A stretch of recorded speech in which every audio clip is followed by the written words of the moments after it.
हाँ तो देखिए हमारा चल रहा था पृष्ठीय क्षेत्रफल एवं आयतन, कक्षा 10 की प्रश्नावली 16 थी और सरफेस एरिया एंड वॉल्यूम, जिसमें हमने पहला तो पढ़ लिया था क्या, घन और घनाभ पढ़ लिया था और इनके बारे में सभी फॉर्मूलाज पढ़ लिए थे हमने। उसके बाद में दूसरा हमारा चल रहा था क्या, बेलन।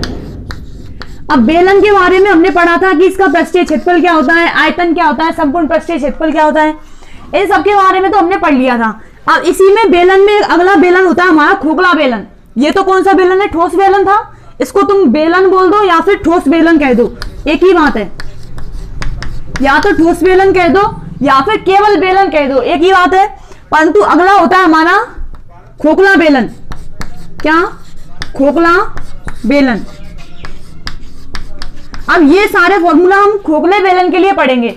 अब खोखला बेलन क्या होता है ये देखो लो, जैसे मैंने कोई ये लिया, ये है कोई, तो इसी के ऊपर ऐसी आकृति, मतलब कि ये कैसा है, यहाँ पे खोखला है, ये आकृति इसकी कैसी है, खोखली हुई है, यहाँ पर कोई भी ठोस चीज इसमें भरी नहीं है। तो बताओ ये कैसा हो गया, इसके लिए बेलन खोखला बेलन हो चुका है ये। अब इसके लिए त्रिज्या कौन कौन सी होंगी, दो त्रिज्या होंगी। ये तो अंदर वाले के लिए, इसको मैंने मान लिया क्या, R1, और ये पूरी ये बड़ी वाली है, इसको मान लिया मैंने R2। मतलब कि यहाँ पे R1 मैंने ले लिया है क्या, छोटी, और R2 क्या लिए मैंने यहाँ, बड़ी। R1 तो लिए छोटी और R2 क्या लिए हमने, बड़ी। अब इसमें देखना है कि इसके लिए जो फॉर्मूला होंगे वो क्या होंगे, तो देख लो वो क्या होते हैं। पहला है इसके लिए बेलन। बेलन के लिए तुम इसमें वक्रपृष्ठ तो देखोगे नहीं, इसके लिए क्या तो देखना नहीं है हमें, वक्रपृष्ठ का क्षेत्रफल तो देखना नहीं है। इसके लिए हमें देखना है इसमें संपूर्ण पृष्ठीय क्षेत्रफल, पहला तो संपूर्ण पृष्ठीय क्षेत्रफल, और दूसरा देखना है हमें खोखले बेलन का आयतन। पहला तो क्या पूछ रहा है, क्या बताएगा तुम्हें, संपूर्ण पृष्ठ का क्षेत्रफल, और दूसरा होगा क्या इसके लिए, आयतन। तो इसके लिए संपूर्ण पृष्ठ का क्षेत्रफल देखो क्या होता है। अब ये हमारा क्या था, बेलन है, तो इस बेलन में हमने एक तो मानिए क्या R1 और एक मानिए क्या R2। छोटे वाले को माना है R1 और बड़े वाले को माना है R2 त्रिज्या वाला, और इसकी हाइट ले ली हमने क्या, H। और देखना क्या है इसका संपूर्ण पृष्ठीय क्षेत्रफल, संपूर्ण पृष्ठीय क्षेत्रफल। अब ये क्या होगा इसको देखना है हमें। तो संपूर्ण पृष्ठीय क्षेत्रफल में हम कौन कौन से क्षेत्रफल लेते हैं, तो वक्रपृष्ठ का क्षेत्रफल लेते हैं। तो छोटे वाले बेलन के लिए वक्रपृष्ठ का क्षेत्रफल क्या होगा वो देखो, इसका होगा 2 पाई R1H, ये तो छोटे वाले के लिए हो गया। और फिर दूसरा है हमारा क्या, प्लस 2 पाई R2H, ये दूसरे वाले के लिए वक्रपृष्ठ का क्षेत्रफल हो गया। अब इसी में क्या है, ये दो यहाँ पे वृत्त है, यहाँ भी वृत्त है, ये छोटे वाले बेलन में, और इधर ये बड़ा वृत्त है, और ये भी बड़ा वृत्त है, ये किसके लिए, बड़े वाले बेलन के लिए। तो यदि मैं इन वृत्ताकार क्षेत्रफलों में से इन छोटे वाले वृत्तों को हटा दूं तो इनका एरिया आ जाएगा कि नहीं। तो इनके लिए क्या लिखोगे, प्लस 2 पाई, और बड़ी वाली हमने क्या मानी है, R2 मानी है ना, तो इसके लिए क्या लिख सकते हो, नीचे लिख देती हूँ, ऐसे लिख दो अलग अलग, पाई R2 स्क्वायर, क्योंकि बड़ी वाली है ये, प्लस पाई R2 स्क्वायर, क्योंकि एक तो ऊपर है एक नीचे, दो वृत्ताकार क्षेत्र है तो दोनों के लिए हो चुका है। अब इसमें से घटाना क्या, छोटे वाले वृत्तों को घटाना है, तो minus pi R1 square minus pi R1 square. मतलब हमने निकाला है कौन कौन सा, एक तो इसका वक्रपृष्ठ का क्षेत्रफल, एक इसका वक्रपृष्ठ का क्षेत्रफल, और फिर जो ये हमारे वृत्ताकार एरिया है, इन वृत्ताकार क्षेत्रों में से हमने इन क्षेत्रों को घटा दिया है, तो इन क्षेत्रों को हमने यहां से हटा दिया है। अब इसको आगे हल करोगे, अब इसको हमें आगे हल करना है तो हल कर सकते हो आगे तुम। ये क्या है हमारा 2 पाई R1H प्लस 2 पाई R2H प्लस, अब बताओ ये कितनी टर्म है, दो है, 2 पाई, तो बोल सकते हो उसको 2 पाई R2 स्क्वायर माइनस 2 पाई R1 स्क्वायर। ठीक है, अब यहां से क्या कॉमन आ रहा है, उसको कॉमन निकाल दो, 2 पाई R बने, और ये 2 पाई R2 है, तो यहां से 2 पाई H और 2 पाई H दोनों में से कॉमन आ रहा है, तो 2 पाई H कॉमन निकाल दिया। यहां बचा क्या R1 और यहां बचा क्या R2, प्लस यहां पे क्या कॉमन आ रहा है, 2 पाई, क्या बचेगा R2 square minus R1 square. ठीक है, अब इसको आगे हल कर लो, 2 पाई इसमें भी है 2 पाई, इसमें भी है 2 पाई, कॉमन निकाल दूं तो 2 पाई कॉमन निकाल दिया। बताओ यहाँ क्या बचेगा, R1 plus H into R1 plus R2, और यहाँ बचेगा क्या, R2 square minus R1 square. अब इसको आगे और हल कर लो, 2 पाई H, अब इसको आगे हल करोगे तो देखो ये R1 प्लस R2 है, और यहाँ क्या बन रहा है, ए स्क्वायर माइनस बी स्क्वायर, और ए स्क्वायर माइनस बी स्क्वायर क्या होता है, ए प्लस बी, ए माइनस बी, मतलब कि R2 प्लस R1 और इंटू R2 माइनस R1। अब इन दोनों में से भी कुछ कॉमन आ रहा है, ये आ रहा है R1 प्लस R2, और यहाँ भी R2 प्लस R1 एक ही बात है, तो यहाँ से कॉमन निकालोगे क्या आएगा, 2 पाई R1 प्लस R2, यहां से कॉमन निकाल दिया हमने, और बच रहा क्या है H, और यहाँ क्या बच रहा है, प्लस R2 माइनस R1। तो हमारा इसके लिए सूत्र क्या बन चुका है, तुमसे ये पूछा जाए कि संपूर्ण पृष्ठीय क्षेत्रफल क्या होगा, तो तुम्हें इसका इतना कुछ बताने की जरूरत नहीं, तुम्हें सीधा ये देखना है कि हमारा सूत्र क्या आ रहा है, 2 pi into R1 plus R2 into H plus R2 minus R1। और ये ध्यान रखना कि यहाँ पे R2 क्या है, बड़ी टर्म है, मतलब कि बड़ी त्रिज्या को हमने क्या माना है R2, और छोटी त्रिज्या को क्या माना है R1।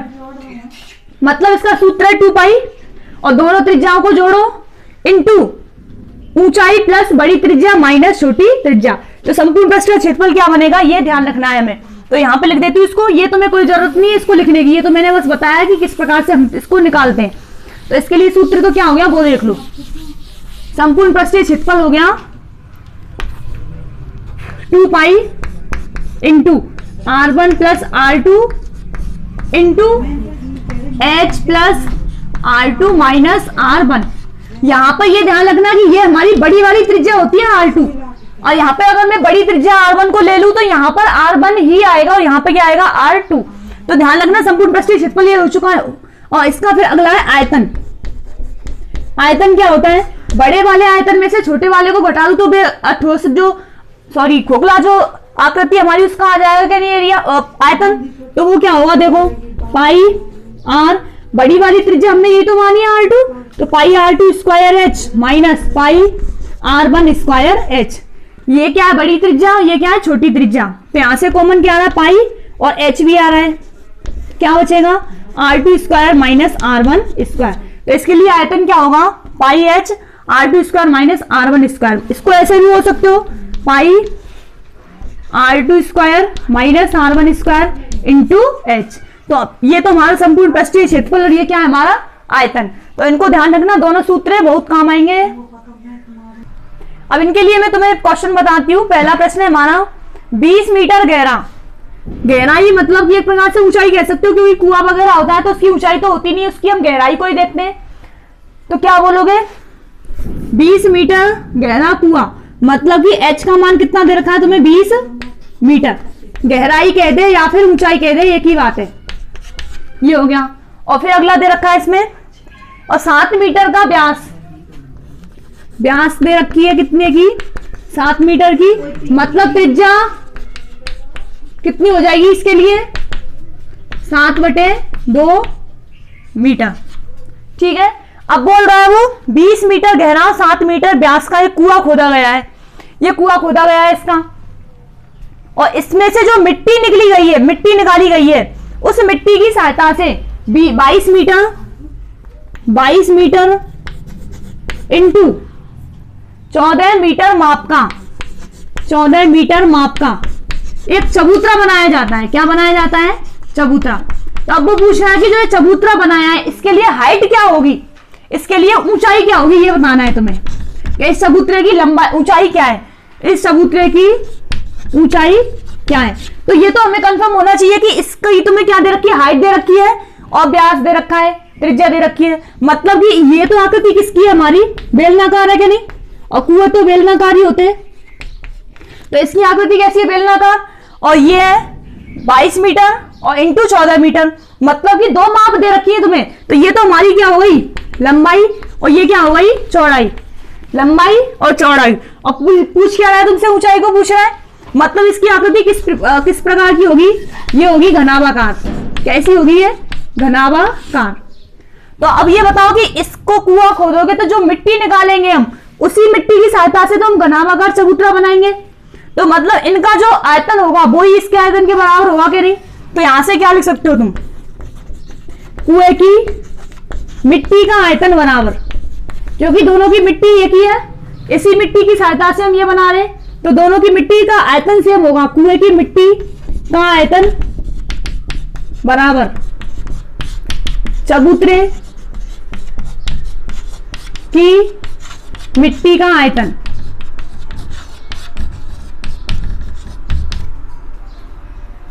ये हमें क्या दे रखा है कि दोबारा बोल देती हूँ क्वेश्चन को।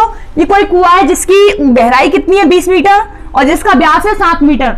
इसको खोदा गया है और इसकी सहायता से जो मिट्टी निकली है, इसको खोदने के बाद में जो मिट्टी निकली है उसकी सहायता से हमने 20 मीटर गुणा 14 मीटर माप का एक चबूतरा बनाया है और उस चबूतरे की तुमसे ऊंचाई को पूछ रहा है वो।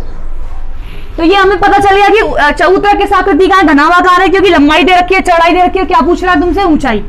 तो हमने लगा दिया कुएं की मिट्टी का आयतन बराबर चबूतरे की मिट्टी का आयतन। तो कुएं में जो मिट्टी थी उसकी आकृति कैसी थी, बेलनाकार। तो ये क्या हो जाएगा, एक प्रकार से बेलन का आयतन। तो ये क्या हो जाएगा, पाई आर स्क्वायर एच बराबर, और चबूतरा किस आकृति का, घनाभाकार, तो इसका आयतन क्या होगा, एल बी एच। अब सारे मान तुम्हें जो दे रखे हैं उनको पुट कर दो और एच उसकी निकली जाएगी। पाई है, पाई का मान कितना है 22/7। आर का मान कितना है, त्रिज्या है हमारी 7/2, व्यास 7 है तो त्रिज्या 7/2, तो 7/2 इंटू 7/2, और एच कितनी है इसकी 20 बराबर, एल का मान कितना है 22 और ये कितना है 14, और एच तुमसे वो पूछ रहा है, ऊंचाई तुमसे पूछ रहा है। तो यहां से जो कट रहा है उसको काट दो, ये 22 से 22 कैंसिल, और ये 7 से 7 कैंसिल, और ये 7 दूनी 14 और 2 10, और यहाँ पे कितना आ जाएगा 10/4, और बराबर क्या रहा है एच। तो यहां से ऊंचाई कितनी आ रही है 5/2, और 5/2 क्या बोलते हो 2.5 मीटर। मतलब कि जो चबूतरा है उसकी ऊंचाई कितनी है 2.5 मीटर। तो ध्यान रखना ये क्वेश्चन हमारा कौन सा है, 16.2 का क्वेश्चन है ये, 10वां। अगला क्वेश्चन है हमारा 11वां है। बेलनाकार कोई बर्तन है जिसमें 30,800 सेंटीमीटर क्यूब पानी भरा जा सकता है और बर्तन की भीतरी त्रिज्या दे रखी है तुम्हें 14 सेंटीमीटर। तो पूछ रहा है बेलन के जो बेलनाकार बर्तन है उसके भीतर का वक्रपृष्ठ का क्षेत्रफल क्या होगा। तो हमें पता है जो भी पानी भरा होता है या फिर कोई भी लिक्विड चीज भरी होती है तो उसका जो भरा हुआ है वो क्या है, एक प्रकार से आयतन ही है।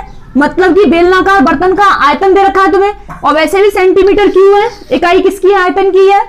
तो इसके लिए क्या लिखोगे, बेलनाकार बर्तन का आयतन, या फिर बेलन का आयतन भी तो कह सकते हो। बेलनाकार बर्तन का आयतन ये कितना दे रखा है 30,800 सेंटीमीटर क्यूब, और फिर दे रखा है इसमें बेलन की भीतरी त्रिज्या, भीतरी त्रिज्या कितनी दे रखी है 14 सेंटीमीटर। इसको क्या बोल सकते हो, और इसके हिसाब से आयतन है ये, हमारे हिसाब से आयतन क्या होता है इसका, पाई आर स्क्वायर एच बराबर कितना 30,800।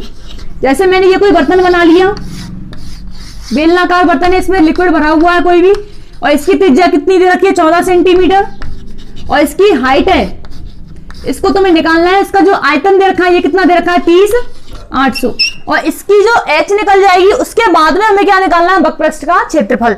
तो पाई आर स्क्वायर एच बराबर दे रखा है, तो यहां से किसका मान निकाल सकते हो, एच का निकाल सकते हो, क्योंकि आर का मान तो तुम्हें दे रखा है, पाई का मान तुम जानते ही हो, तो एच निकाल सकते हो यहां से।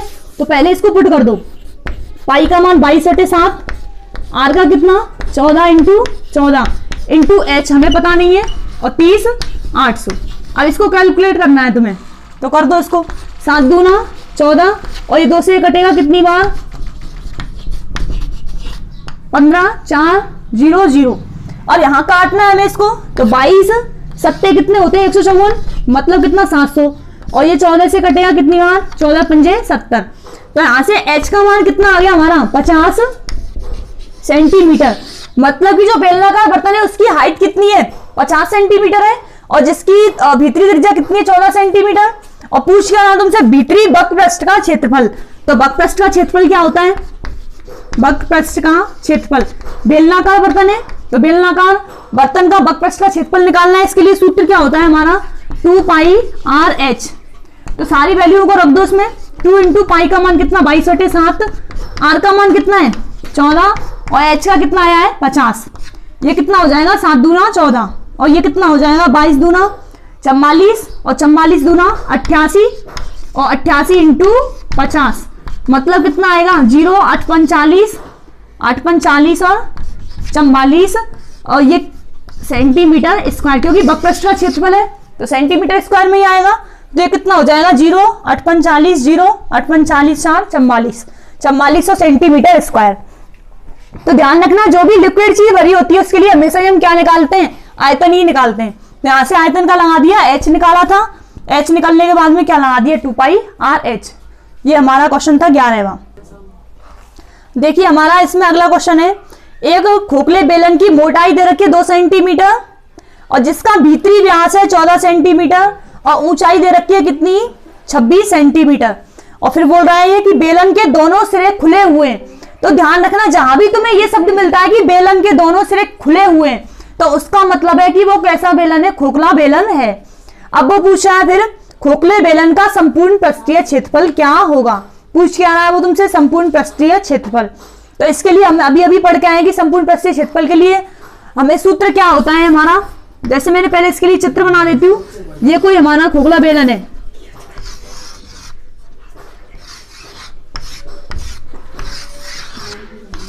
ये कोई बेलन है, इसमें तुम्हें दे रखा है कि इसकी मोटाई कितनी है 2 सेंटीमीटर, मतलब ये वाली डिस्टेंस कितनी दे रखी है हमें, ये वाली डिस्टेंस दे रखी है 2 सेंटीमीटर।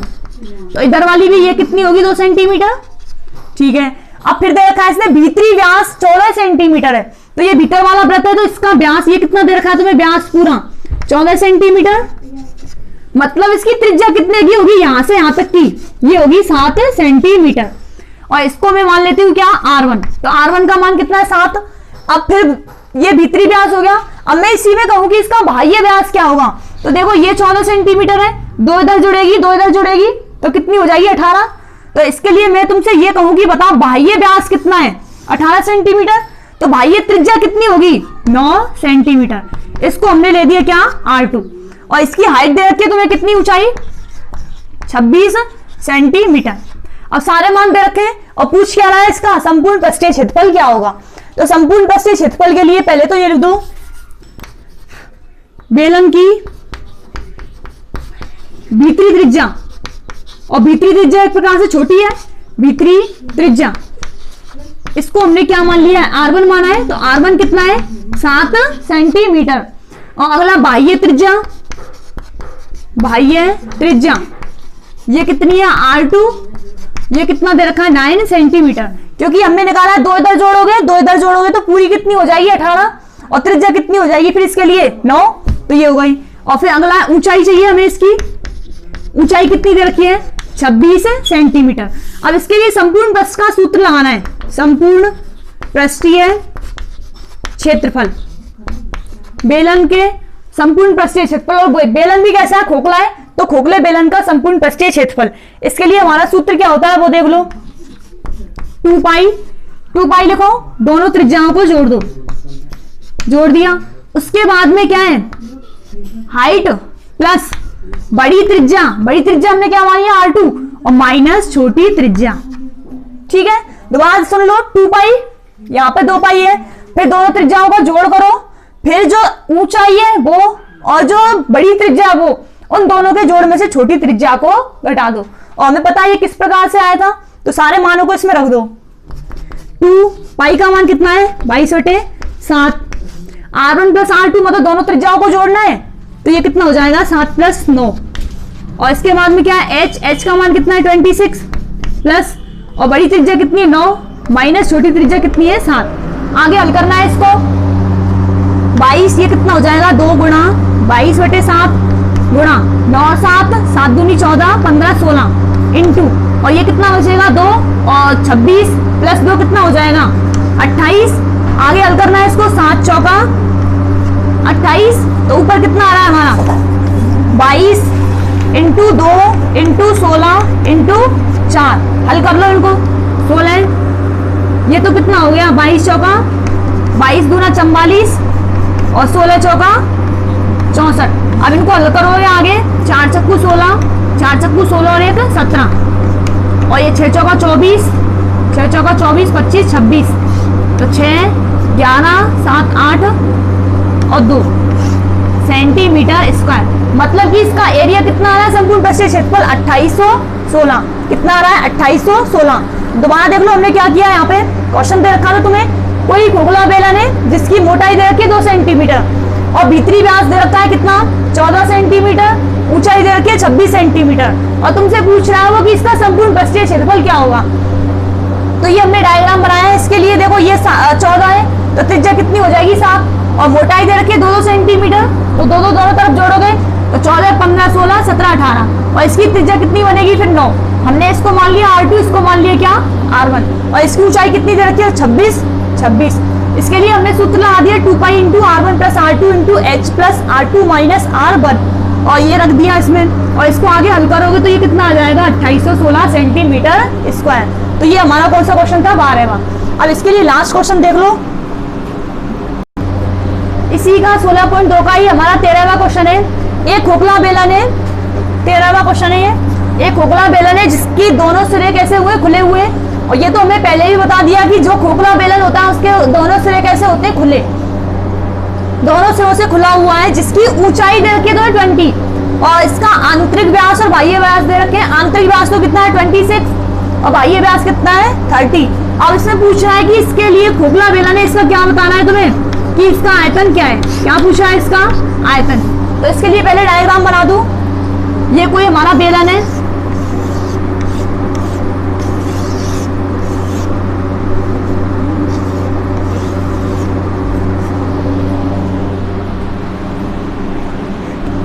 ये कोई बेलन है, इसमें क्या दे रखा है तुम्हें ऊंचाई तो दे रखी है 20, मतलब ये हाइट तो कितनी दे रखी है 20 सेंटीमीटर और इसमें दे रखा है आंतरिक व्यास और बाह्य व्यास। आंतरिक व्यास कितना है 26, तो ये हो गया हमारा आंतरिक व्यास कितना है 26 सेंटीमीटर और बाह्य व्यास दे रखा है कितना 30, तो बाह्य व्यास इसको ले लूं 30 सेंटीमीटर।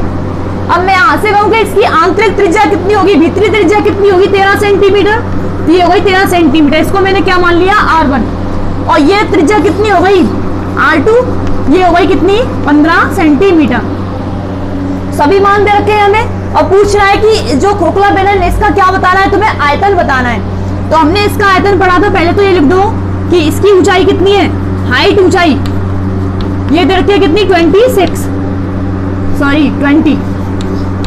और इसकी जो R1 है, R1 हमने क्या मानी छोटी वाली और ये कितनी हो जाएगी 26/2 मतलब कितना 13 सेंटीमीटर, क्योंकि 26 तो व्यास है और इसी के लिए ये छोटी वाली त्रिज्या है, छोटी है। और R2 इसको हमने क्या माना है बड़ी त्रिज्या, तो ये कितनी हो जाएगी 30/2 मतलब कितना 15 सेंटीमीटर। ये बड़ी त्रिज्या है, बड़ी त्रिज्या हो गई। और इसके लिए हमने सूत्र पढ़ा था, क्या पढ़ा है आयतन के लिए, खोखले बेलन का आयतन। खोखले बेलन का आयतन है ये क्या होता है, जो भी बड़ा वाला बेलन है उसके आयतन में से छोटे वाले बेलन के आयतन को घटा दो।